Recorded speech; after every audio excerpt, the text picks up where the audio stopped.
বাংলাদেশ ৫ বছর না ৩ বছরে দাঁড়িয়ে যাবে। জামাত ডাক্তার শফিকুর রহমান এই যে জাতীয় সমাবেশ সেদিন ১৯শে জুলাই এমনি ঘোষণা দিয়েছে যে আমরা যদি সত্যি এদেশে যেতে পারি, বাংলাদেশ জামাত ইসলামী থেকে কোনো এমপি মন্ত্রী সরকারের কোনো গাড়ি নেবে না, ট্যাক্স ফ্রি গাড়ির ব্যবহার করবে না, নিজের গাড়ি যদি সাইকেল থাকে সাইকেলে যাবে, এমনকি সরকারের যে প্লট ফ্ল্যাট এগুলোও নেবে না, দরকার হয় নিজে ভাড়া থাকবে, যে কয় টাকা পাবে সরকার থেকে ওই টাকা দিয়ে, এমনকি যত টাকা বাজেট আসবে একটা টাকা চুরি করি না, সব জনগণের সামনে ওপেন বলবো এই কয় হাজার টাকা এসেছিল, এই কয় হাজার টাকা খরচ হয়েছে।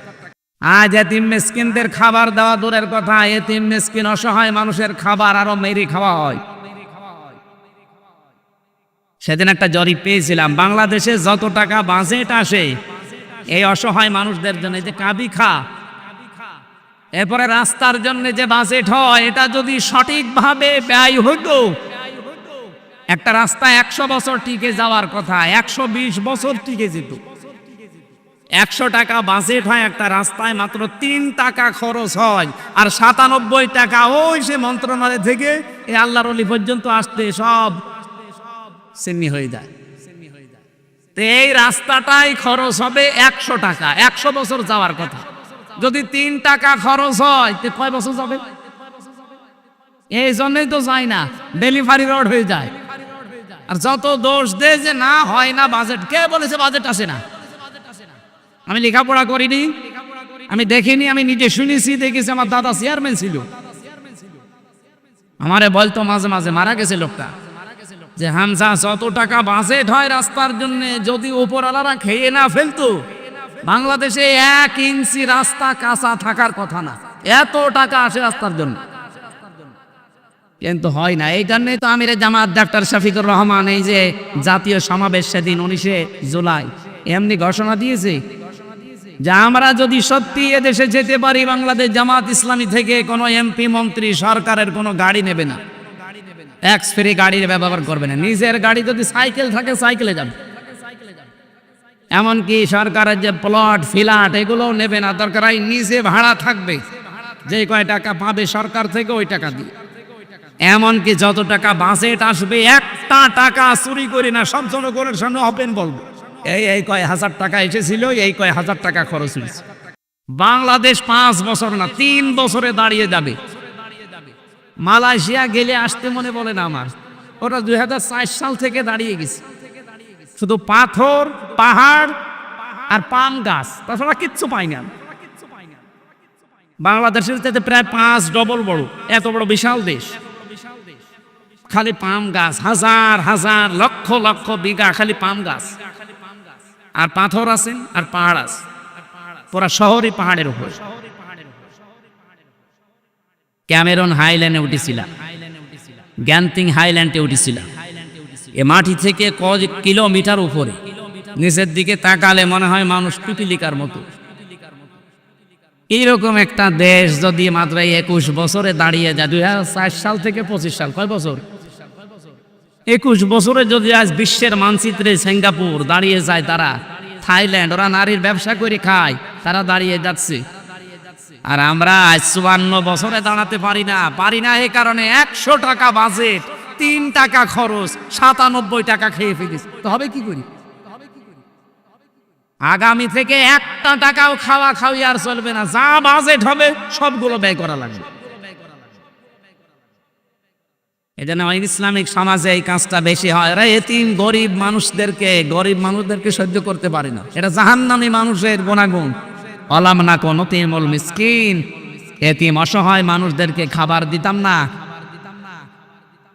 আরো আছে যেগুলো, কুন্না নাখুদু মাল খায়দিন, আমরা শুধু সমালোচনা করতাম, এক জায়গায় বসলেই একে অন্যের পেছনে কথাগুলো বলে বেড়াতাম। এটা বাংলাদেশের সবচাইতে বেশি এখন হচ্ছে, আর এটা মেয়েদের ভেতরে আরো বেশি আছে। এই যে একের কথা অন্যের কাছে লাগান, আপনি যার ভেতরে যেই দোষ নেই ওই দোষের কথা বানিয়ে বানিয়ে বলেন, আপনি জাহান্নামে অলরেডি চলে গেছেন। এই দোষ যাদের ভেতরে আমরা আছি, এখনই আমরা থেমে যাব। যার ভেতরে যেই দোষ আছে ওটা যদি বাইরে কেউ বলে, তার অনুপস্থিতিতে এটা গীবত হয়। আর যে দোষ নেই কেউ যদি বানিয়ে বানিয়ে তার উপরে এই দোষটা চাপিয়ে দেয়, তাহলে সেটা গীবত না, এটা তহমত, এটা আরো বড় গুনাহ। এটা রাজনৈতিক জীবনে মানুষ বেশি করছে। এই কথা বলে না কেন? আমার নামে একটা জিনিস ছড়িয়েছে, আমি নাকি কোরআন শরীফের 53 জায়গায় ভুল ধরেছি। আমার কি পাগলা কোত্তায় কামড় দিয়েছে? হ্যাঁ, আমি বলেছিলাম টনি বেলাওয়ারের শালিকা লরেন বুথ, সেই মহিলা বলছে যে আমি কোরআন পড়তে গিয়ে, আমি একজন খ্রিস্টান, আমি কোরআন পড়তে গিয়ে মুসলমানরা বলে যে আমার কোরআনে কোনো ভুল নেই, অথচ আমি 53 জায়গায় ভুল পেয়েছি। এ কথা কি আমার না লরেন বুথের? ওই লরেন বুথ কেটে দিয়ে আমি বলেছি, এই কথা চালিয়েছি। অনেক নেতা খেতাকে দেখলাম তারা এই কথাটা সামনে এনে বলছে, এ হামসার ওয়ার সময় দাইজ নে, ও কোরআনে ভুল ধরিস। ওরে শয়তান, কার দোষ কার উপরে চাপিয়ে দিচ্ছে বলো তো? আমি যদি নিজে অপরাধ করতাম তো আমার উপরে দোষ চাপিয়ে দিলে আমি মেনে নিতাম। আমি তো, আমার দোষ না, আমি তো কোরআনকে আরো উপরে তুলেছি। ওই মহিলা শেষে কিন্তু মুসলমান হয়েছে। ও বলছে শেষে আমার জীবনেরই ভুল ধরা পড়ে গেল। যেখানে ভুল ধরি দেখি তার পরের আয়াতে ওর জবাব আল্লাহ 1500 বছর আগেই দিয়ে দিয়েছে। শেষে 53 জায়গার পরে এসে আমি আমার বাপ দাদার ধর্ম, এই খ্রিস্টান ধর্ম বাদ দিয়ে ইসলাম গ্রহণ করে মুসলমান হয়ে গেছি। আমি কি কোরআনকে ছোট করেছি না বড় করেছি? আর আমার নামে কি চালিয়েছে যে ও কোরআনে 53 জায়গায় ভুল ধরেছে, ওর পেছনে নামাজ হবে না, ওর ওয়াসনা হারা। আমার মনে হয় যে লোকটা ফতোয়া দিয়েছে ও জীবনে প্রসাব করে পানি নিয়েছে কিনা আল্লাহ ভালো। এই ফতোয়া জাহান্নামে যাওয়ার কিন্তু এটা কারণ, যেই দোষ সে করে না তার উপরে যদি কেউ ওই দোষ চাপিয়ে দেয়। বাংলাদেশের রাজনৈতিক অঙ্গনে এখন সবচেয়ে এটা বেশি, একে অন্যকে ঘায়েল করার জন্য। আল্লাহ তুমি আমাদের এই দেশের নেতা খেতাদেরকে একটু হেফাজত করো, বলেন আমিন। আরো জোরে বলেন আমিন। আকন্না নুকাদ্দিবু বিয়াউমিদ্দিন, 4 নম্বরে তারা বলবে আমরা কিয়ামতে বিশ্বাস করতাম না, মিথ্যা মনে করতাম। বহু মানুষের চরিত্র আমাদের এই কিয়ামতে যে জবাব দেওয়া লাগবে আল্লাহর সামনে দাঁড়িয়ে, এটা আমরা বিশ্বাস করি না। এরপরের পয়েন্টে পেয়েছিলাম তারা সম্পদ খরচ করে ঠিক, কিন্তু সম্পদ খরচ করতে গেলেই বাধা প্রাপ্ত হয় আল্লাহর পথে খরচ করতে গেলে। এরপরে বেশি বিদ্রোহকারী যারা, 29 নম্বর আয়াতে আছে সূরা মুতাফফিফিনের, ইন্নাল্লাযীনা আজরামু কানু মিনাল্লাযীনা আমানু ইয়াদহাকুন। এই মানুষগুলো যখন ইমানদার মানুষদের সামনে দিয়ে পেছনে দিয়ে হেঁটে যায়, একটু দূরে যেয়ে শুধু এদের বিদ্রুপ করে, ঠাট্টা করে, উপহাস করে, উল্টা পাল্টা নাম তাদের নামের আগে পরে লাগিয়ে দেয়। আমার নামে যদি এখন চালাই যে এ রাজাকার ছিল বা চেতনায় রাজাকার ছিল, হাসি পায় না বলেন? আমার বাবার আজকে আমি আসার সময় জিজ্ঞাসা করছিলাম, আব্বা আপনার বয়স? উনি আমার যে হিসাব দিল, ওনার বয়স এখন 60 বছর। আমার এখন 33, আমার বাবার 60। তাহলে আমার সাথে বাবা বড় কত? 27 বছর। 27 বছর না? উনি 25 বছরে বিয়ে করেছে, 2 বছর পরে আমি। সেই হিসাবে বললাম, হিসাব করি 60 বছর, 54 বছর আগে দেশে যুদ্ধ হয়েছে, ওই সময় ওনার বয়স 6 বছর। 6 বছরে মানুষ রাজাকার হয়, আর তার ছেলে আমি কিসে রাজাকার? এখন যদি আপনি সেই ধোয়া, সেই 54 বছরের আগের ধোয়া এখনো তোলেন, আপনি কি দেশকে এগিয়ে নিতে চাচ্ছেন না পিছিয়ে নিতে চাচ্ছেন? এই ভণ্ডামিগুলো বাদ দেন। এদেশের মানুষ এখন ওইটা আর খায় না, কারণ এখন যারা আমরা রাজনীতিতে আছি অধিকাংশ গুলোই আমরা এখন এই 54 বছরের পরে। এই কথা বলেন না কেন? আমরা 47ও দেখি নাই, আমরা এই দেশে 54ও দেখি নাই, এমনকি এই দেশে আমরা 71ও দেখি নাই। আমি দেখেছি সর্বোচ্চ 24। সুতরাং কথা বললে এই দেশে 24 নিয়ে কথা বলা লাগবে। আমরা বিস্তারিত নিচের দিকে আর গেলাম না। এরপরে ইসলাম বিরোধী সমাজে বেআয়াতিনা আলিকাইল আখিরাতি ফাহাবিতাত আমালুহুম হাল ইয়াজজাউনা ইল্লা মা কানু ইয়ামালুন। সূরা আরাফের 147 নম্বর আয়াতে আল্লাহ জানিয়েছেন, যারা আমার আয়াতকে যারা মিথ্যা মনে করে, আমার সাথে সাক্ষাৎ হবে এটা যারা বিশ্বাস করে না, হাবিতাত আমালুহুম, তাদের জীবনের যত আমল, ভালো কাজ মন্দ কাজ, সব ভালো কাজগুলো আমি আল্লাহ নষ্ট করে দেই। হাল ইউজাউনা ইল্লা মা কানু ইয়ামালুন, আমি যদি কারো আমলের পুরস্কার না দেই তে কে আছে তোমাদের আমলের পুরস্কার দেবে? আর যাদের উপরে ভরসা করে বসে আছো তাদেরই আমলের পুরস্কার কে দেবে? ও মাগুরাবাসী, এবার আমি একটা একটা করে পয়েন্টগুলো বলছি। দুনিয়াতে যারা কুফরি করেছে আল্লাহর আয়াতের সাথে, আল্লাহর বিধানের সাথে, এবং আল্লাহর পথ থেকে মানুষদেরকে যারা দূরে সরানোর জন্য বিভিন্ন কলা কৌশল অবলম্বন করে, যতগুলো রাস্তা তারা হাতে নেয়, যতগুলো কর্মসূচি হাতে নেয়, তার এক নাম্বারে কোরআনে কারিমে সূরা লোকমানের ভেতরে আল্লাহ একটা দিয়েছেন, ওয়া মিনান নাসি মাই ইয়াশরি মিনান নাসি মাই ইয়াশতারি লাহওয়াল হাদিস লিয়ুদিল্লা আন সাবিলিল্লাহি বিগাইরি ইলম ইলা আখিরি আয়াত। আল্লাহ পাক বলেন, মানুষের ভেতরে অনেক মানুষ এমন আছে, এরা অনর্থক কথাবার্তা ক্রয় করে নিয়ে আসে টাকা পয়সা দিয়ে। গান বাজনা, সিনেমা, থিয়েটার, নভেল, নাটক, উপন্যাস, বিভিন্ন বাজনা যেগুলো শয়তান ব্যবহার করে, এরকম কিছু টাকা পয়সা দিয়ে তারা কিনে নিয়ে আসে। এমন অনুষ্ঠানগুলো খরিদ করে, মেলা লাগিয়েছে, অথবা এমন একটা নাম দিয়েছে যেখানে ওই জিনিস পাওয়া যায় না। বৃক্ষ মেলা নাম দিয়েছে, বৃক্ষ নেই। শিশু মেলা নাম দিয়েছে, শিশু নেই, শুধু শিশুর খালারা আর মামারা। এরকম মেলা নেই। নাম দিয়েছেন আপনি শিশু মেলা, কই শিশু কই? বই মেলা নাম দিয়ে এমন এমন বইগুলো সেখানে আমদানি করে যেগুলো পড়লে আরো মানুষের চরিত্র খারাপ হয়। এই সমস্ত কাজ কারবার যারা টাকা পয়সা দিয়ে করে, কেন করে জানো? এদের উদ্দেশ্য হচ্ছে এই কাজের দ্বারা তারা আল্লাহর বিধান থেকে, আল্লাহর পথ থেকে দূরে সরে থাকবে। আজ বাংলাদেশে বহু মুসলমান এই ধান্দায় এই কাজগুলো করে। গানের অনুষ্ঠান সাজিয়েছে, মেলা দিয়েছে, এমন এমন জিনিসপত্র খরিদ করে, ক্রয় করে, টিভি, সিডি, নভেল, নাটক, এমন বই নিয়ে আসে যেগুলোর দ্বারা দুনিয়া আখিরাতে কোনো উপকার নেই, শুধু ক্ষতি ছাড়া।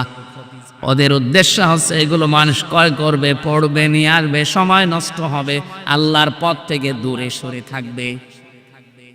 আল্লাহর আয়াতকে তারা হাসি ঠাট্টা বানায়। তাহলে ইসলাম বিরোধী যত সমাজ ব্যবস্থা আছে পৃথিবীতে, সেখানে এই কাজটা এক নম্বরে হয়, আর এটা বাংলাদেশে নেই। এই কথা বলবে কেন? এগুলো কাফেররা আর কয়জন করছে? নামধারী মুসলমানরাই বেশি করছে। কারণ 92% মুসলমান আমরা। কাফের আর কয়জন আছে এই দেশে? 100 জনের মাত্র 8 জন আছে কাফের। তারা তো এত মুসলমানকে খারাপ কাজে লাগাতে পারে না। পারছে আমাদের ভেতরে নামধারী কিছু ইমানদার মুসলমানেরা, যারা আল্লাহর পথ থেকে মানুষকে সরানোর জন্য অনর্থক এই জিনিসপত্রের আয়োজন করে। 2 নম্বরে, তারা শুধু আয়োজন করে শেষ করে না, তারা আল্লাহর পথে বাধা দেওয়ার জন্য উঠে পড়ে লাগে। এটা সূরা হামিম সেজদার 26 নম্বর আয়াতে আপনি এই তথ্যটা পাবেন। وقال الذين كفروا لا تسمعوا لهذا القرآن والغوا فيه لعلكم تغلبون। ওই জামানায় কাফেরেরা বলতো সব চলতে দাও, কিন্তু মোহাম্মদ যেখানে কোরআন আলোচনা করে ওইটা শোনাও যাবে না, চলতে দেওয়াও যাবে না। আজ তো হয়তো 1500 বছর আগের সেই সময় নেই, সময় পাল্টিয়েছে। আজ আয়ামে জাহিলিয়াতের যুগ নেই, কিন্তু এই বাংলাদেশে আমরা এখন দেখতে পাই কোরআনের সঠিক কথা বলতে গেলে রাজনীতি হচ্ছে, এই কথা বলেই সে অনুষ্ঠানও বন্ধ করে দেয়। আমার মনে হয় এরা যদি নবীর জামানায় থাকতো, এরা নবীকেও বাধা দিত। ইসলাম বিরোধী সমাজে এই কাজটা হয়। তারা কোরআনের আলোচনা শুনতে রাজি না, সব চলুক, কোরআনের সঠিক কথা বলতে গেলে বিভিন্ন নাম দিয়ে সেটা বন্ধ করে। এটা অন ইসলামিক সমাজে এই কাজগুলো হয়। আমি কিছু মানুষের জীবন দেখে আশ্চর্য হয়ে গেছে। যে বাইরে কয়েকদিন আগে ছিলাম, মালয়েশিয়াতে, সিঙ্গাপুরে, থাইল্যান্ডে। এরাও আমাদের মতো রক্ত মাংসে গড়া মানুষ। আল্লাহ যে একজন আছে এ মানুষগুলো জানে না। এমন এমন জায়গায় গিয়েছিলাম যে দেখি এক বাজারে কুকুরের বাজার, কুকুর জবাই করে মাথা রেখে দিয়েছে, মনে হচ্ছে ছাগলের মাথা। বিড়াল বেঁধেরই গেছে, 15-20টা বিড়াল বেঁধেরই গেছে, জবাই করবে। ব্যাং 4-5 কেজি ওজনের ব্যাং, এক একটা ব্যাং প্রায় 7-8 হাজার টাকা, 2000 টাকা কেজি। কাঁকড়া এ 1.5 কেজি 2 কেজি ওজনের কাঁকড়া। এরপরে শামুক। আমি একজনকে জিজ্ঞাসা করছি এই মাথাগুলো কিসের? মজা হুজুর ডগ। Dog fun কুত্তু। এরা মানুষ। আল্লাহ রসুল পরকাল মরে যাওয়ার কোনো চিন্তা নেই। রাত 1:30, 2টা, 3টার সময় আসতাম হোটেলে ফিরে, দেখি ওই বাজারে বয়ফ্রেন্ড, গার্লফ্রেন্ড, এক হাতে মদের বোতল, এক হাতে সিগারেট, আর বুকের ভেতরে বান্ধবী। বলেন নাউজুবিল্লাহ। আর পোশাক আশাক তো আল্লাহ রসুল জানি কি পরে না পরে। এই যে কঠিন অবস্থা এদের জীবন হচ্ছে, এই রাত 11:30, 12টা থেকে শুরু করে এরা ওই একেবারে ফজরের আজান দিলে আবার যার যার ঘরে চলে যায়, সারাদিন ঘুমায়, আবার রাত 11টা 12টায় আসে। কি জীবন বলেন তো? আল্লাহ সেই তুলনায় অন্তত ভেতরে হালকা পাতলা ইমান তো আমাদের দিয়েছে। আর এমন একটা দেশে আছি যেখানে অন্তত আমরা 100 ভাগের, এই সিঙ্গাপুরের মতো 95 জন অমুসলিম না, 5 ভাগ মাত্র মুসলমান ওই দেশি। আর আমরা এখানে 92 ভাগ একাধারে আমরা মুসলিম। এরপরও যদি অন ইসলামিক সমাজে যে কাজগুলো হয় এখানে সেই কাজগুলোই হয়। ওদের ভেতরে আর আমাদের ভেতরে পার্থক্য কি? ওরা সরাসরি কুকুর খাচ্ছে, বিড়াল খাচ্ছে, আর আমরা সরাসরি গরু খাচ্ছি, ছাগল খাচ্ছি। অন ইসলামিক সমাজে এই কাজগুলো হয় যে কোরআনে বাধা দেয়, বিভিন্ন অনর্থক জিনিসপত্রের আমদানি করে, গান বাজনা বলেন, সিনেমা, নভেল, নাটক, থিয়েটার, উপন্যাস, এগুলো আমদানি করে মানুষকে আল্লাহর পথ থেকে তারা দূরে সরানোর চেষ্টা চালায়। 3 নম্বরে পেয়েছি তারা গরিবদেরকে শত্রু মনে করে।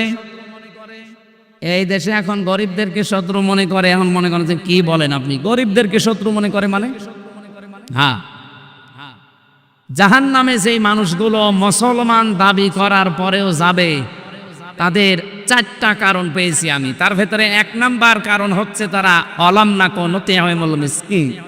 ওরা মুসলমান দাবি করতো কিন্তু নামাজ পড়তো না। এই আয়াত দ্বারা যেটা আমি ফতোয়া বের করতে পেরেছি, মুসলমান দাবি করেও যদি কেউ নামাজ না পড়ে বাংলাদেশে সে যে দল করুক ও জাহান্নামে যাবে। বলেন তো এই কথা কি ফেরেশতারা জাহান্নামের যে দারোয়ান আছে মালিক, ওই ফেরেশতা জাহান্নামের মানুষদেরকে জিজ্ঞাসা করবে মা সালাকাকুম ফি সাকার, এই সাকার নামক যে জাহান্নামের স্তর, এই জায়গায় কেন আসলে? 1 নম্বরে যত মানুষ আছে জাহান্নামে, প্রথম নম্বরে জবাব ক্বালু, সবাই বলবে লাম নাকু মিনাল মুসাল্লিন, নামাজ পড়তাম না। আমার প্রশ্ন, কোন হিন্দু কি বলবে আমি নামাজ পড়তাম না? বলেন বলেন, কারণ ওদের ধর্মে নামাজ আছে। কোন খ্রিস্টান কি বলবে আমি নামাজ পড়তাম না? ওদের ধর্মে নামাজ আছে। কোন বৌদ্ধ বলবে আমি নামাজ পড়তাম না? ওদের ধর্মে নামাজ আছে। তাহলে এই কথা বলতে পারে কে? মুসলমান। বলেন বলেন, একেবারে স্পষ্ট ফতোয়া না? আল্লাহর ফতোয়া সূরা মুদ্দাসসিরের 44 নম্বর আয়াত, যে মুসলমান দাবি করার পরও নামাজ পড়ে না, সে যে কোনো ওসিলা দিয়েই হোক আপনি বিশ্বাস করতে পারেন সে জাহান্নামে চলে গেছে। 2 নম্বরে ওয়ালাম নাকুন নুতি'মুল মিসকিন, আমি এতিম মিসকিনদেরকে সহ্য করতে পারতাম না, তাদের খাবার দিতাম না। আজ এতিম মিসকিনদের খাবার দেওয়া দূরের কথা, এতিম মিসকিন অসহায় মানুষের খাবার আরো মেরে খাওয়া হয়। সেদিন একটা জরিপ পেয়েছিলাম, বাংলাদেশে যত টাকা বাজেট আসে এই অসহায় মানুষদের জন্য, যে কাবি খা, এরপরে রাস্তার জন্য যে বাজেট হয়, এটা যদি সঠিকভাবে ব্যয় হতো একটা রাস্তা 100 বছর টিকে যাওয়ার কথা 120 বছর টিকে যেত। 100 টাকা বাজেট হয় একটা রাস্তায়, মাত্র 3 টাকা খরচ হয়, আর 97 টাকা ওই সে মন্ত্রণালয় থেকে এই আল্লাহর ওলি পর্যন্ত আসতে সব সিমি হয়ে যায়। তো এই রাস্তাটাই খরচ হবে 100 টাকা, 100 বছর যাওয়ার কথা। যদি 3 টাকা খরচ হয় তো কয় বছর যাবে? এই জন্যই তো যায় না, ডেলিভারি রোড হয়ে যায়। আর যত দোষ দেয় যে না হয় না বাজেট, কে বলেছে বাজেট আসে না? আমি লেখাপড়া করিনি, আমি দেখিনি, আমি নিজে শুনেছি, দেখেছি। আমার দাদা চেয়ারম্যান ছিল, আমারে বলতো মাঝে মাঝে, মারা গেছে লোকটা, যে হামজা যত টাকা বাজেট হয় রাস্তার জন্য, যদি উপরওয়ালারা খেয়ে না ফেলতো বাংলাদেশে 1 ইঞ্চি রাস্তা কাঁচা থাকার কথা না। এত টাকা আসে রাস্তার জন্য, কিন্তু হয় না। এই জন্যই তো আমিরে জামাত ডাক্তার শফিকুর রহমান এই যে জাতীয় সমাবেশ সেদিন 19শে জুলাই এমনি ঘোষণা দিয়েছে যে আমরা যদি সত্যি এদেশে যেতে পারি, বাংলাদেশ জামাত ইসলামী থেকে কোনো এমপি মন্ত্রী সরকারের কোনো গাড়ি নেবে না, ট্যাক্স ফ্রি গাড়ির ব্যবহার করবে না। নিজের গাড়ি যদি সাইকেল থাকে সাইকেলে যাবে, এমনকি সরকারের যে প্লট ফ্ল্যাট এগুলো নেবে না, দরকার হয় নিজে ভাড়া থাকবে, যে কয় টাকা পাবে সরকার থেকে ওই টাকা দিয়ে। এমনকি যত টাকা বাজেট আসবে একটা টাকা চুরি করি না, সব জনগণের সামনে ওপেন বলবে এই কয় হাজার টাকা এসেছিল, এই কয় হাজার টাকা খরচ হয়েছে। বাংলাদেশ 5 বছর না 3 বছরে দাঁড়িয়ে যাবে। মালয়েশিয়া গেলে আসতে মনে বলে না আমার, ওটা 2004 সাল থেকে দাঁড়িয়ে গেছে। শুধু পাথর, পাহাড় আর পাম গাছ, তাছাড়া কিচ্ছু পাই না।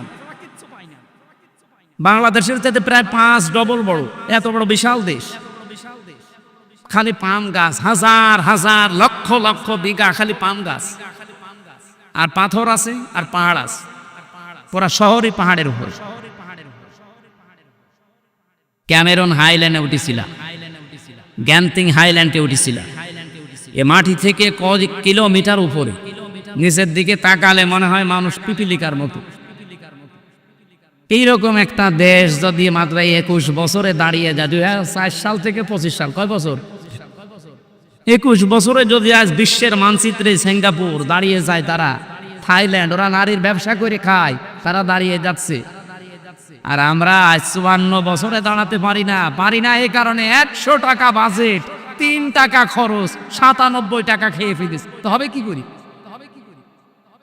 আগামী থেকে 1 টাকাও খাওয়া খাওয়ি আর চলবে না, যা বাজেট হবে সবগুলো ব্যয় করা লাগবে। এই জন্য ইসলামিক সমাজে এই কাজটা বেশি হয়। ওরা এতিম গরিব মানুষদেরকে সহ্য করতে পারে না। এটা জাহান্নামী মানুষের গুণাগুণ। অলাম না কোনো তিমুল মিসকিন, এতিম অসহায় মানুষদেরকে খাবার দিতাম না। আরো আছে যেগুলো, কুন্না নাখুদু মাল খায়দিন, আমরা শুধু সমালোচনা করতাম, এক জায়গায় বসলেই একে অন্যের পেছনের কথাগুলো বলে বেড়াতাম। এটা বাংলাদেশের সবচাইতে বেশি এখন হচ্ছে, আর এটা মেয়েদের ভেতরে আরো বেশি আছে। এই যে একের কথা অন্যের কাছে লাগান, আপনি যার ভেতরে যেই দোষ নেই ওই দোষের কথা বানিয়ে বানিয়ে বলেন, আপনি জাহান্নামে অলরেডি চলে গেছেন। এই দোষ যাদের ভেতরে আমরা আছি, এখনই আমরা থেমে যাব।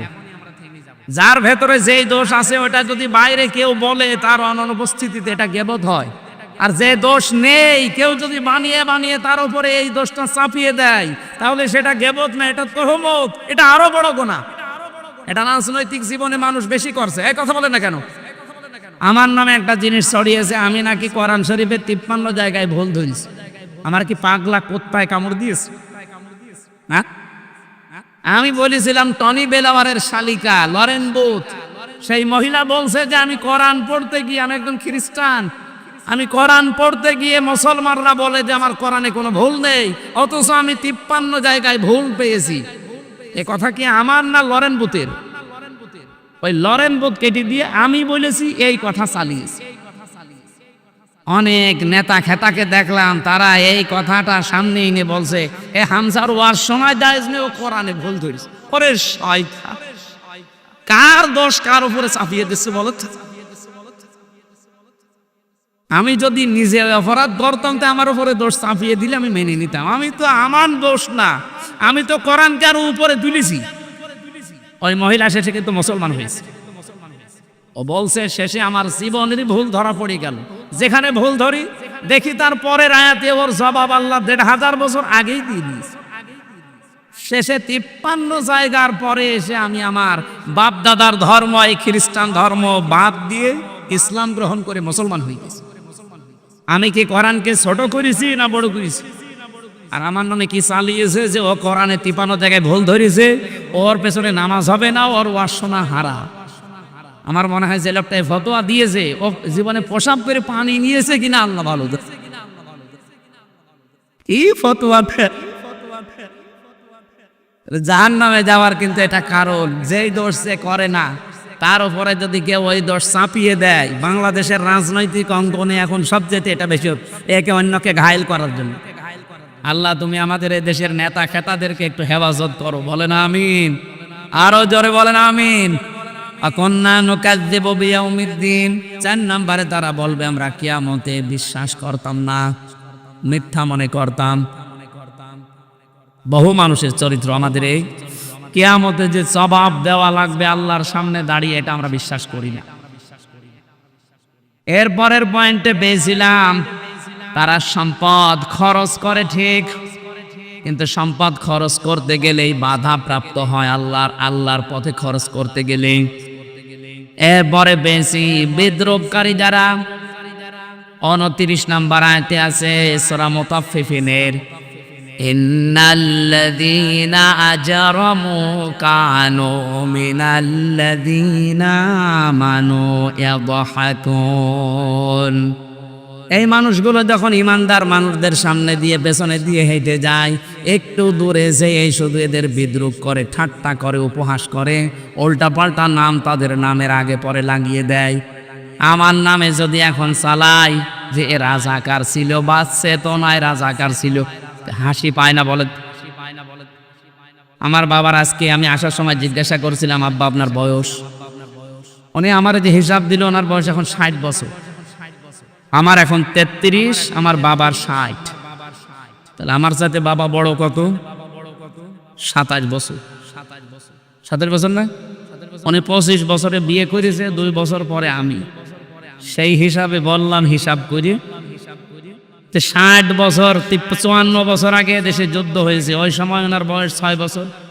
৬ বছরে মানুষ রাজাকার হয়, আর তার ছেলে আমি কিসের রাজাকার? এখন যদি আপনি সেই ধোয়া, সেই ৫৪ বছরের আগের ধোয়া এখনো তোলেন, আপনি কি দেশকে এগিয়ে নিতে চাচ্ছেন না পিছিয়ে নিতে চাচ্ছেন? এই ভণ্ডামিগুলো বাদ দেন। এদেশের মানুষ এখন ওইটা আর খায় না, কারণ এখন যারা আমরা রাজনীতিতে আছে অধিকাংশ গুলোই আমরা এখন এই ৫৪ বছরের পরে। এই কথা বলেন না কেন? আমরা ৪৭ও দেখি নাই, আমরা এই দেশে ৫৪ও দেখি নাই, এমনকি এই দেশে আমরা ৭১ও দেখি নাই। আমি দেখেছি সর্বোচ্চ ২৪। সুতরাং কথা বললে এই দেশে ২৪ নিয়ে কথা বলা লাগবে। আমরা বিস্তারিত নিচের দিকে আর গেলাম না। এরপরে ইসলাম বিরোধী সমাজে পেয়েছি বাতিলের প্রতি তারা ঈমান আনে, ওয়াল্লাযীনা আমানু বিল বাতিলি ওয়া কাফারু বিল্লাহি উলাইকা হুমুল খাসিরুন। ৬ নম্বরে পেয়েছি মুখে মুখে তারা ঈমান আনার কথা বলে, কিন্তু তাদের অন্তরে ঈমান নেই। সূরা বাকারার ৮ নম্বর আয়াতে এটা আছে। মানুষের গোলামি থেকে মুক্ত হওয়ার চেষ্টা তারা করে, কিন্তু সেই সমাজে পারা যায় না। এটা সূরা বালাদের ভেতরে আছে ১১ থেকে শেষ পর্যন্ত।